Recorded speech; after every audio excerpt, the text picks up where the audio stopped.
नमस्कार, बहुत स्वागत है आपका डीएलएड के ऑफिशियल यूट्यूब चैनल पे। अभी हमारे बीच हमारे साथ एक छात्र जुड़े हुए हैं जिन्होंने अपना नामांकन हमारे पटना हेड ऑफिस आकर हमारे ट्रस्ट के थ्रू कराया है। तो इनसे जानेंगे कौन से कोर्स में नामांकन कराया है, ये कहाँ से है, डीएलएड पे आने का सर का कैसा एक्सपीरियंस रहा है। सबसे पहले बहुत स्वागत है आपका इस वीडियो में। क्या नाम है आपका? पंकज कुमार। कहाँ के रहने वाले हैं? हम सिवान जिला के रहने वाले। सिवान जिला। ये बताइए कि डीएलएड ट्रस्ट को पहली बार कैसे जानते हैं, कब सुना था ट्रस्ट के बारे में? वो हो गया 15 दिन। जिनके द्वारा सुना था? वो यूट्यूब पर देख रहे थे जी। वो देखे तो सुने कि वहाँ पर ट्रस्ट फ्री ट्रस्ट वगैरह कराती हैं। बिल्कुल। तो यहाँ पर आए, एड्रेस कराकर अप्लाई कर यानी कि आप हमारे सोशल मीडिया प्लेटफॉर्म के थ्रू ट्रस्ट को जानते हैं? जी। यूट्यूब के थ्रू? जी। तो यूट्यूब के थ्रू जानते होंगे तो अक्सर ऐसा होता है कि यूट्यूब और कहीं ना कहीं फेसबुक पे देखने के बाद बच्चों को भरोसा नहीं हो पाता है। ये तो हम आ रहे थे ना, तभी भरोसा नहीं हुआ। 3-4 बार फ़ोन किए तो यहाँ से कुछ दूर आगे चल गए, फिर कुछ दूर पीछे आए तो हमको बुझा रहा, डाउट हो रहा था कि कोई फंसा रहा है हमको। बिल्कुल। आगे कुछ देर भेज रहा है, कुछ देर पीछे भेज रहा है। तब सोचे तो एक आई मैम, तो बोली कि रोड पर रहो, हम आ रहे हैं। जी। तो हम फिर चौक भी आ गए कि मान लीजिए कि रोड पर रहने का क्या कारण है, डायरेक्ट आप ही जाएंगे। तो उसके बाद आए तो मैम आई वहाँ रोड पर, तो बोली कि चलिए हम ऑफिस में कोई नहीं है, चाबी ले हम खोलेंगे, उसके बाद चलिएगा। तो फर्स्ट टाइम हम भी आए थे। उसके बाद तो बोली कि मैम की बैठिए, वो फॉर्म वॉर्म भरिए, उसके बाद बुलाया जाएगा आपको। यानी एक बात बताइए, ये सारी बातें अभी तक का एक्सपीरियंस रहा? क्योंकि अक्सर ऐसा होता है कहीं ना कहीं आपको बहुत सारी शंकाएं थी आपके मन में। वो तो बहुत ज़्यादा सारी दूर हुई? हाँ, ये तो दूर हुई। भरोसा हुआ ट्रस्ट पे? सर के पास 3 बार गए। 3 बार में बोले सर कि कुछ भी टेंशन नहीं लो, जो है वो निफिक्र हमसे पूछ लो कि हाँ क्या करना है। हम तो सर बोले गाजियाबाद ले लो।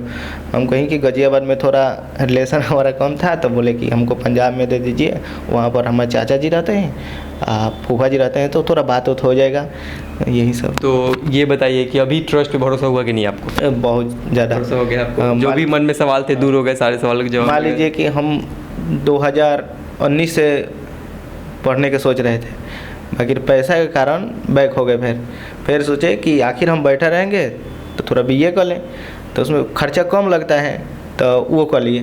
फिर सोचे कि बीए से तो कुछ भी नहीं होगा, डिग्री लेने से क्या फ़ायदा हो, कुछ कोर्स कर लो। तो सोचे कि आपके ट्रस्ट आए तो देखे, तो बोले कि चलो पटना, उसके बाद देखेंगे, अगर ठीक होगा तो लेंगे। बिल्कुल। यानी कि कहीं ना कहीं पहली बात आपको बहुत सारे आपके मन में सवाल थे, लेकिन उसके बाद आपने 2019 से बीए करके रखा। 2019 से मतलब पढ़ाई को कहीं ना कहीं आगे करना चाहते थे। हाँ। और पैसों के कारण नहीं पढ़ पा रहे थे, तो हेड ऑफिस आकर आपकी काउंसलिंग की प्रक्रिया पूरी हो गई? हाँ जी। कौन से कोर्स में एडमिशन करवाया? इलेक्ट्रिकल में लिए। इलेक्ट्रिकल में बीटेक इलेक्ट्रिकल इंजीनियरिंग में कोर्स में नामांकन कराया। यह कोर्स सोच के ही आए थे घर से? सोच के आए थे हम डिप्लोमा। फिर सर बोले कि 3 साल का है, तो 3 साल का है तो हम 3 साल का करेंगे, उससे बढ़िया हम बीटेक ले लेंगे, 4 साल का रहेगा तो बढ़िया रहेगा। बिल्कुल। तो सर बोले, तो हम बोले कि ठीक है वहीं लेंगे, आखिर 3 साल रखेंगे, 1 साल और बढ़ा लेंगे तो क्या। अच्छा, अगर रजिस्ट्रेशन फॉर्म की बात करें तो कब भरा आपने रजिस्ट्रेशन फॉर्म? रजिस्ट्रेशन फॉर्म 23-24 को भरे हैं। ऑनलाइन या ऑफलाइन? ऑनलाइन। कितना शुल्क लिया गया था आपसे? 1000 कुछ रुपये कटा था, तो वो चार्ज है 38 रुपये। हाँ। 38 रुपये जीएसटी होगी और 1000 रजिस्ट्रेशन फॉर्म की चार्ज होगी। ये बताइए कि ट्रस्ट ने जो भी आपसे वादे किए गए थे, जो भी आपने यूट्यूब पे देखो होंगे वीडियोज, कि ट्रस्ट आपके 100% कॉलेज फीस की जिम्मेदारी लेता है, इस बात में यहाँ के कितनी सच्चाई लगी?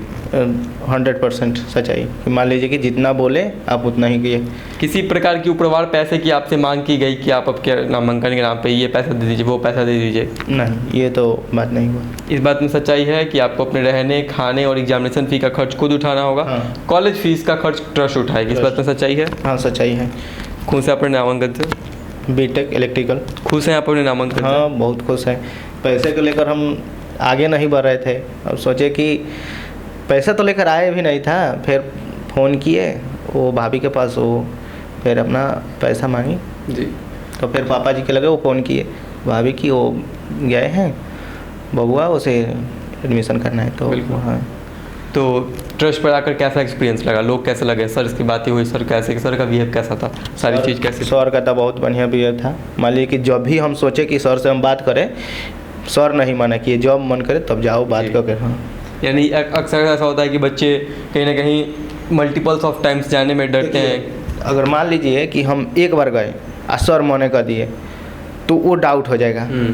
बच्चा सोचेगा कि एक बार में हम मिले, एक बार में कन्फ्यूज हमारे को दूर नहीं हुआ, फिर सर नहीं मिले, तो उसमें थोड़ा कोई भी सोचेगा। तो सर मैंने इसे है कि जब भी हम बोले हैं कि सर आपसे बात करना है, ये हमको प्रोड्यूसर, तो वो सर बोले कि आइए, कोई बात नहीं। बिल्कुल। ये बताइए कि ट्रस्ट पर आकर आपको पूरा भरोसा हुआ, खुश है अपने नामांकन से? खुश है। सिवान के उन बच्चों को क्या मैसेज रहेगा चैनल के माध्यम से जो पैसों के कारण नहीं पढ़ पाते हैं और भरोसा भी नहीं कर पाते हैं, उनको क्या बोलिएगा? देखिए, हम तो, हमारे दोस्त हैं, वो पढ़ने के लिए सोच रहे हैं, बाकी हम नहीं सोचे नो, क्योंकि फिर हम फंसेंगे, फिर उसको फंसाएंगे, तो थोड़ा हमको तकलीफ होगा। कि मान लीजिए कि सोचे कि हम भी जाएं और देख कर आएँ कैसा है कैसा नहीं, तब तुमको बताएंगे हम। तो अब जाके क्या बताइएगा? हम बताएंगे कि जाइए अपना नामांकन लीजिए, खाली रहने का पैसा देना पड़ेगा। तो वो बच्चे भी ट्रस्ट से जुड़ सकते हैं? हाँ, जुड़ना चाहिए उनको, जुड़ना चाहिए। वो तो हम बोले, बाकी फिर सोचे कि मन में रखे कि नहीं, अगर हम फंस जाएंगे फिर अगले को फंसा देंगे तो दिक्कत हो जाएगा। बिल्कुल। बहुत धन्यवाद हमसे जुड़ने के लिए। ये थे हमारे बीच सिवान के एक छात्र जिन्होंने बताया कि कितनी कन्फ्यूजन थी इनको और कितने इनको डाउट थी कि ट्रस्ट पे कैसे भरोसा कर सकते हैं, क्या ट्रस्ट सच में बच्चों के नामांकन कराती है, क्या ट्रस्ट सच में हमारे कॉलेज फीस की पूरी जिम्मेदारी लेती है, क्या पटना बिहार गोला रोड में क्या डिलाइट ट्रस्ट की एक कोई हेड ऑफिस भी है, आप खुद इनकी जुबानी सुन सकते हैं। लेकिन इन्होंने एक भरोसा बनाया और उसी भरोसे के बदौलत ये पटना हेड ऑफिस तक पहुँचने और अपनी काउंसलिंग की प्रक्रिया पूरी करके इलेक्ट्रिकल इंजीनियरिंग 4 साल को बीटेक कोर्स में नामांकन करा के ये एनओसी लेटर प्राप्त करके अपने सपने को एक नई उड़ान दे रहे हैं। साथ ही इन्होंने बताया कि 2019 के सेशन में 2019 से नहीं, ये 12th पास कर चुके थे, उसके बाद नॉर्मल ग्रेजुएशन किया, लेकिन फिर इनको कहीं ना कहीं समझ आया कि ग्रेजुएशन करने से हम अपने सपने को पूरा नहीं कर पाएंगे, हम अपने पैर पर खड़े नहीं हो पाएंगे, इसलिए इन्होंने बीटेक का प्रोग्राम चूज किया और ट्रस्ट के थ्रू अपने सपने को पूरा कर रहे हैं। अगर आप भी एक ऐसे छात्र हैं जो कहीं ना कहीं पैसों के कारण आगे नहीं पढ़ पा रहे हैं, आगे नहीं बढ़ पा रहे हैं, तो ट्रस्ट आपका वेलकम करती है। ट्रस्ट के थ्रू आप अपने सपने को पूरा कर सकते हैं। धन्यवाद।